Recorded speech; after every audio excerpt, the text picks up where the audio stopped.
Hello guys, welcome back to education IQ। I hope आप सब अच्छे होंगे। तो आज का जो हमारा द हिंदू एडिटोरियल आर्टिकल है वो है at Delhi summit demonstrate climate leadership. तो सबसे पहले मैं आपको हेडिंग का मतलब बताता हूँ। आपको पता है जो G20 जो नेशंस का जो ग्रुप है उनका जो अभी समिट है, सम्मेलन है, वो दिल्ली में हो रहा है, इंडिया में हो रहा है। और इंडिया के पास अभी G20 देशों की जो है वो प्रेसिडेंसी है, मतलब प्रेसिडेंट जो G20 का है वो इंडिया का है। तो अभी जो दिल्ली में समिट होने वाला है उसमें हमें क्या करना है, डेमोस्ट्रेट का मतलब होता है दिखाना, प्रदर्शित करना। क्लाइमेट लीडरशिप, जो इन्वायरमेंट चेंज हो रहा है, क्लाइमेट चेंज हो रहा है, उसको लेके हमें जो है वो लीडरशिप दिखानी होगी। तो इस हेडिंग में यही लिखा हुआ है कि जो दिल्ली समिट है उसमें डेमोस्ट्रेट करो क्लाइमेट लीडरशिप, ये इस हेडिंग का मतलब है। अब इसके अंदर में क्या लिखा हुआ है, एक एक लाइन को हम लोग हिंदी में पढ़ेंगे, कोई भी डिफ़िकल्ट वर्ड मीनिंग आएगा, कोई भी इंपॉर्टेंट टर्म आएगी, वो मैं आपको साथ साथ में बताता चलूँगा। तो स्टार्ट करते हैं आज का the Hindu editorial article without any time waste. तो क्या लिखा हुआ है, The G20 members emit most of the world's greenhouse gases emissions and produce the bulk of fossil fuels। तो जो G20 के जो मेंबर्स हैं ना वो क्या करते हैं, एमिट करते हैं। एमिट का मतलब होता है निकालना। जितनी भी जो वर्ल्ड्स ग्रीन हाउस गैसेज जो हैं वो, मतलब क्योंकि 20 बड़े नेशंस G20 में आते हैं, जिसमें इंडिया भी शामिल है, यूरोप के बहुत सारे देश शामिल हैं, अफ्रीका के देश शामिल हैं। तो जो ये G20 मेंबर्स हैं ना, ये एमिट करते हैं, मतलब प्रोड्यूस करते हैं वर्ल्ड की ग्रीन हाउस गैसेज एमिशन, मतलब जितनी ज़्यादातर जो है वो G20 वाले प्रोड्यूस करते हैं। और फॉसिल फ्यूल्स भी जो है वो बहुत ज़्यादा जो है वो बल्क में प्रोड्यूस करते हैं। फॉसिल फ्यूल्स आपको पता ही है, जो पेट्रोल डीजल जो हम लोग यूज़ करते हैं। But most of them have pledge to be net zero, लेकिन सभी ने जो है वो प्लेज ली हुई है, कसम ली हुई है कि हम लोग जो है वो एमिशन जो है वो नेट ज़ीरो कर देंगे, ख़त्म कर देंगे। Cutting back on emissions and fossil fuel use. तो वही करेंगे वो कि हम लोग जो हैं मतलब कम कर देंगे एमिशंस और फॉसिल फ्यूल का जो यूज़ है। It is time for G20 to act as a united group that drives its own collective climate ambition through collaboration, coordination and competition. तो अभी टाइम है G20 के जो कंट्रीज़ हैं उनके लिए कि वो एक यूनाइटेड ग्रुप की तरह एक्ट कर सकें, जो अपना जो उनका कलेक्टिव क्लाइमेट जो एम्बिशन है, जो लक्ष्य है, उसको पूरा कर सकें कोलैबोरेशन के थ्रू, मतलब गठबंधन के थ्रू, कोऑर्डिनेशन, एक दूसरे के सहयोग के थ्रू और कंपटीशन के थ्रू इसको जो है वो टारगेट को पूरा करें। The G20 summit in New Delhi is a crucial moment to show leadership ahead of the UN Secretary General's Climate Ambition Summit and United Nations Framework Convention on Climate Change COP28। तो जो G20 जो summit है ना, जो new Delhi में होने वाला है 9 और 10 सितंबर को, ये एक क्रूशियल मूवमेंट है शो करने के लिए हमारी लीडरशिप किसके सामने, जो UN secretary generals climate ambition summit है और जो यूनाइटेड नेशन फ्रेमवर्क कन्वेंशन है क्लाइमेट चेंज के ऊपर, जिसको COP28 बोलते हैं, तो उसके सामने हमें अपनी लीडरशिप रखने का ये बहुत अच्छा मौका है। Recently, G20 members have shown a degree of commitment to shift towards clean energy.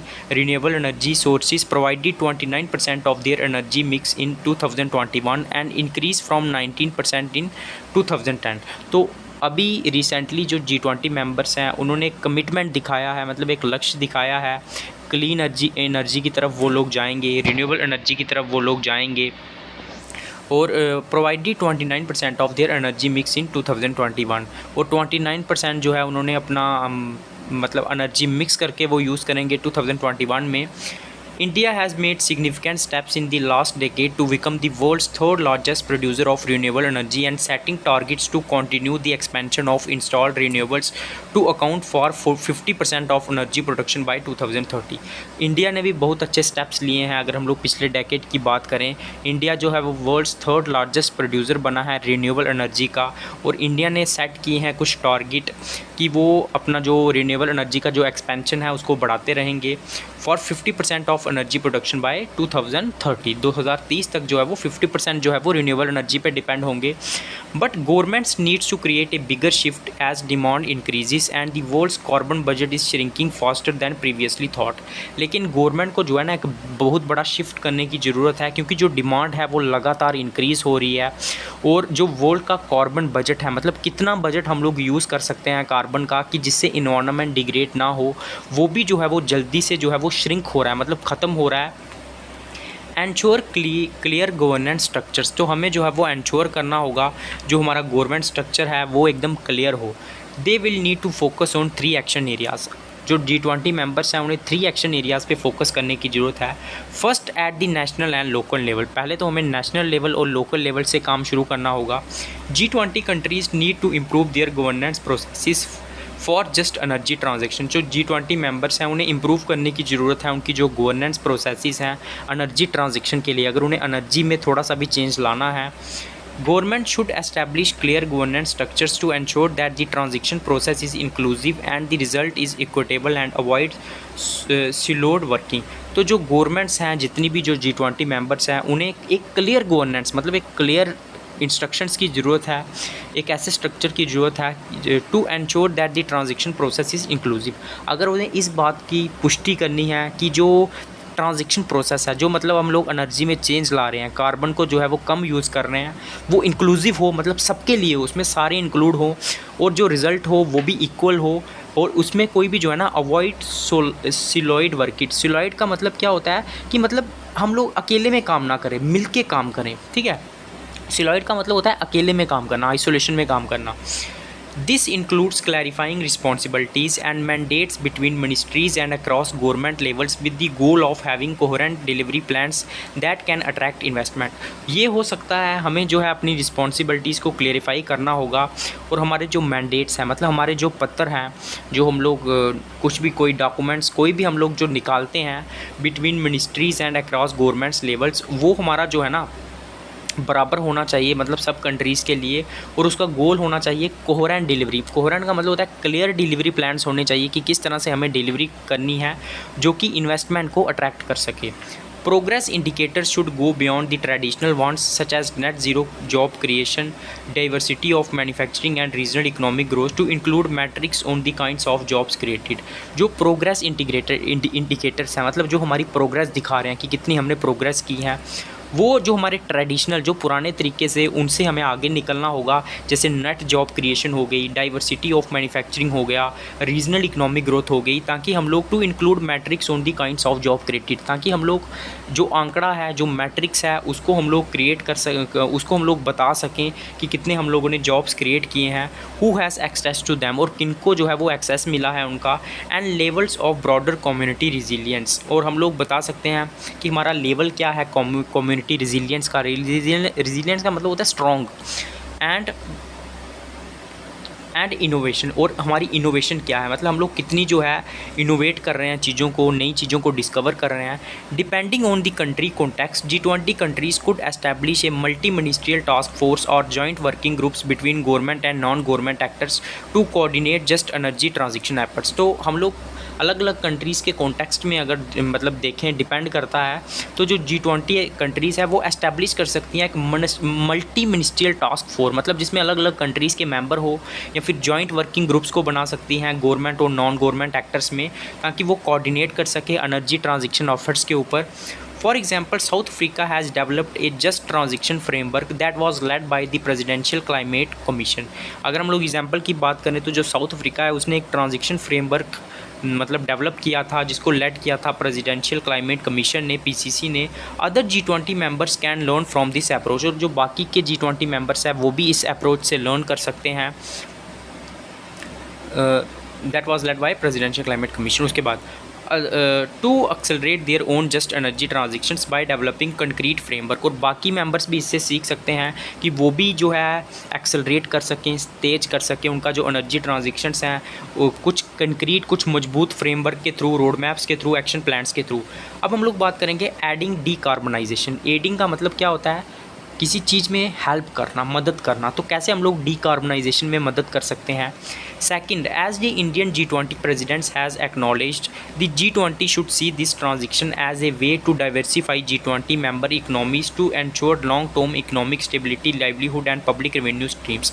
तो अभी हमें पता है जो इंडिया जो है G20 मेंबर्स है और उसकी जो मेंबरशिप है उसको सब एक्नॉलेज कर रहे हैं।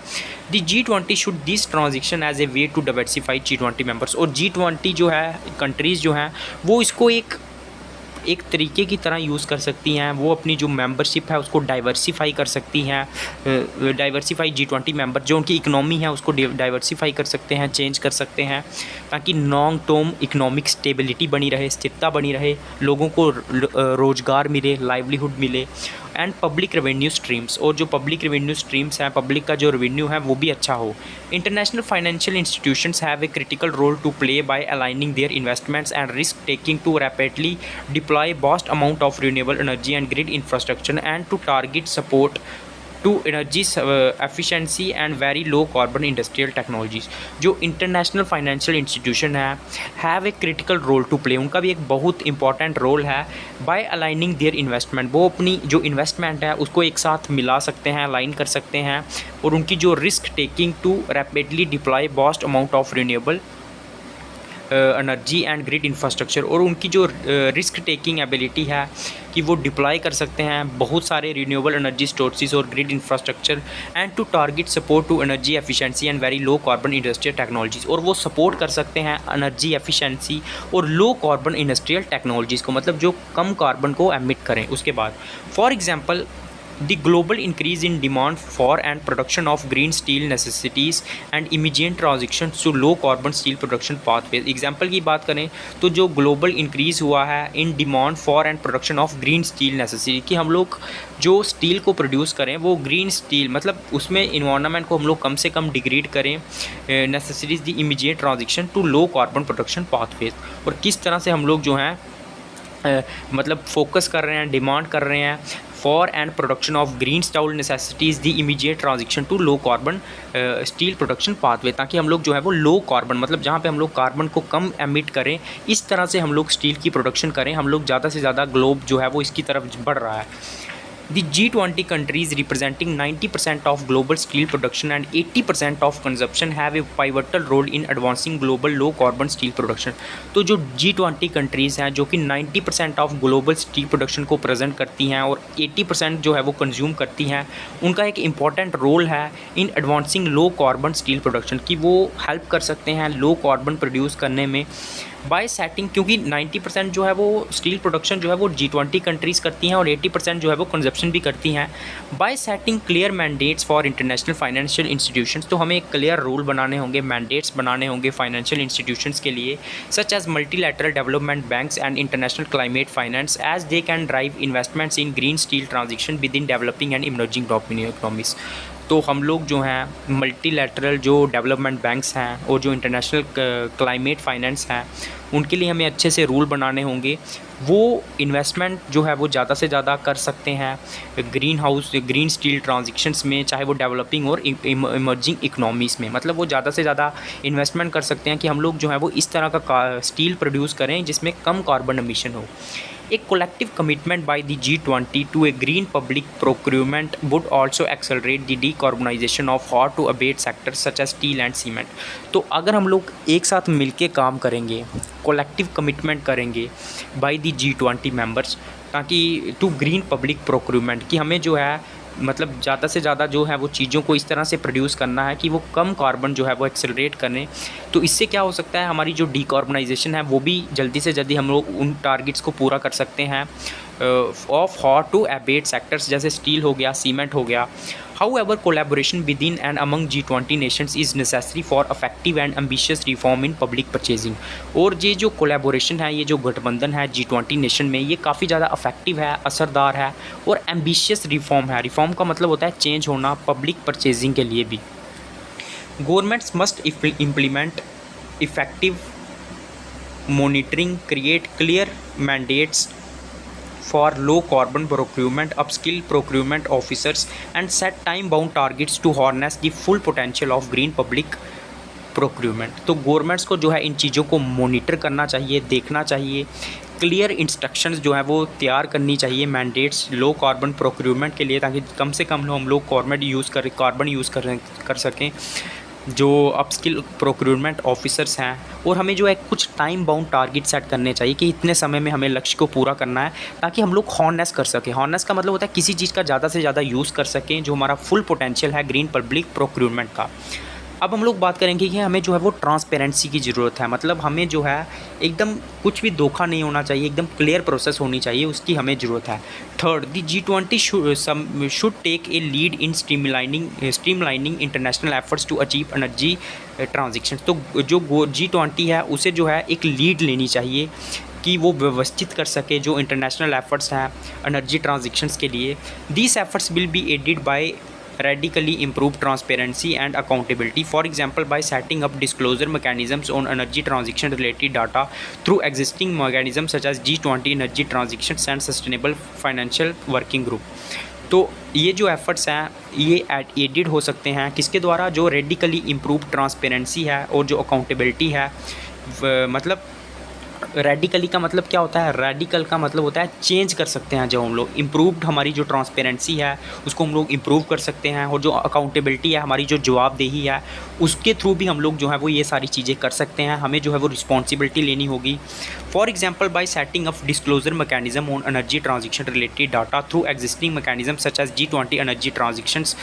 तो हम लोग इससे क्या कर सकते हैं, एक मैकेनिज़्म बना सकते हैं एनर्जी ट्रांजिशन के ऊपर, एक प्रोसेस बना सकते हैं जो हमारा एग्जिस्टिंग मैकेनिज़्म है, जैसे G20 एनर्जी ट्रांजिशन हो गया, सस्टेनेबल फाइनेंसिंग वर्किंग ग्रुप्स हो गए, एनर्जी ट्रांजिशन पार्टनरशिप्स हो गए। तो ये सारी चीज़ों को यूज़ करके हम लोग एक मैकेनिज़्म बना सकते हैं कि किस तरह से हमें आगे काम करना है।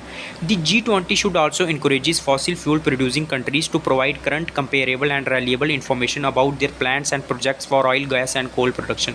तो जो G20 जो कंट्रीज़ हैं उनको जो इनकरेज करना चाहिए, जो फॉसिल फ्यूल प्रोड्यूस करती हैं कंट्रीज़, कि वो अपना जो करंट और जो कंपेरेबल और जो रिलायबल जो सही डेटा है वो प्रोवाइड करें उनके प्लान्स के लिए, उनके प्रोजेक्ट्स के लिए, ऑयल, गैस और कोल प्रोडक्शन को लेके। And how this align with international as well as national climate goal, और वो किस तरह से मिलके काम करेंगी इंटरनेशनल और नेशनल क्लाइमेट गोल्स के ऊपर। The race to deploy clean energy for all, to decarbonize industry and to achieve a just and inclusive transition cannot be run alone। तो ये जो रेस है ना, हमें जो है वो क्लीन एनर्जी की तरफ जाना है, डीकार्बनाइज करना है इंडस्ट्री को, and to achieve a just and inclusive transition cannot be run alone. और हमें जो है अचीव करनी है इंक्लूसिव ट्रांजैक्शन, मतलब सबके लिए जो है वो चेंज लानी है। इसको हम लोग अकेले जो है वो नहीं कर सकते। By taking a lead in these 3 action areas the G20 can ensure this as a relay race that is borne together. तो इस सारी कंट्रीज़ अगर मिल जाएं तो G20 जो है वो इस चीज़ को एंश्योर कर सकता है कि जो ये रेस है हम लोग जो है वो इकट्ठे मिलके लड़ेंगे, not at the expense of some countries and communities, ना कि कुछ कंट्रीज़ को जो है वो कमज़ोर करके दूसरी कंट्रीज़ के भरोसे बैठ के हम लोग ये काम नहीं कर सकते। The outcome document of July G20 Energy Transition Ministers Meeting called for just, affordable and inclusive energy transition pathways। तो जो आउटकम डॉक्यूमेंट था, जो रिज़ल्ट था G20 एनर्जी ट्रांजिशंस का मीटिंग हुई थी, जो वो मतलब किस चीज़ के लिए बात करता है, just affordable and inclusive energy transitions के तरीक़ों के लिए। But for G20 countries to get into such pathways, लेकिन अगर G20 कंट्रीज़ को इस तरीके से काम करना है, the G20 must act together. तो G20 कंट्रीज़ को मिलकर काम करना होगा कोलैबोरेशन, कोऑर्डिनेशन के थ्रू, ताकि वो नेट ज़ीरो का जो टारगेट है उसे पूरा कर सकें while competing to achieve them.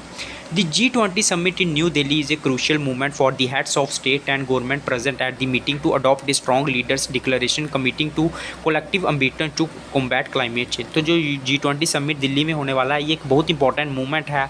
जो भी हेड्स हैं स्टेट के, गवर्नमेंट्स के, कि वो मीटिंग में जो है एक स्ट्रॉन्ग डिक्लेरेशन कर सकते हैं, कमिटमेंट कर सकते हैं कोलेक्टिव एम्बिशन के लिए कि वो क्लाइमेट चेंज को कॉम्बैट करेंगे, रोकेंगे।